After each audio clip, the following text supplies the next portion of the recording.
አንዴ ደግሞ እንደዚሁ መንጃ ፈቃድ አለው ያጎቴ ታሪክ እኮ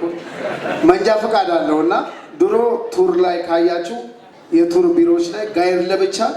ሾፌር ለብቻ ነው የሚቀጠረው አሁን ቀር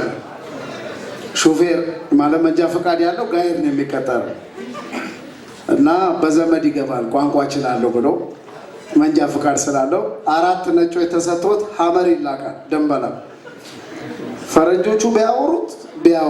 ቢያወሩት ምን በጣም ተናደዋል ፈረንጆቹ ከ10 ቀን በኋላ ይመለሳሉ ተናደው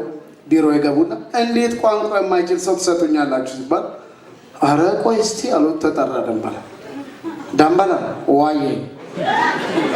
አንተ እንግሊዘኛ ይችላልው ብላ ቃላል ይችላልው እና ፈረንጆቹ ስትሄዱ ሐመር ድረስ ሲያወሩ ለምንድን ነው ዝም ያልካቸው እዚህ ጋር ሲንወጣ ዱካም ላይ ያልሆነ ነገር ተናገረ ዘጋዋቸው ያንተ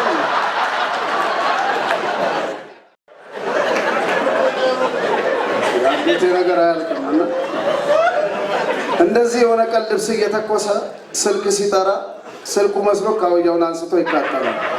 ከዛ ሐኪም ቤት ሄዶ ትሪት ያደረገው በዚህ በኩል እንዳለ እያደረቀለት ቋቶ ደንበላ ምን ስታረግ ነው አለ ልብስ ሲታኮስ ስልክ ይጣራ ስልክ ማሰላኝና ሳማሰካው ያወጣጣለ በጣም ይገርማል እሺ በዚህ እንደዛው በዚህኛውስ ምን ሆነ ነው ይባላል ለአምቡላንስ ሲደውል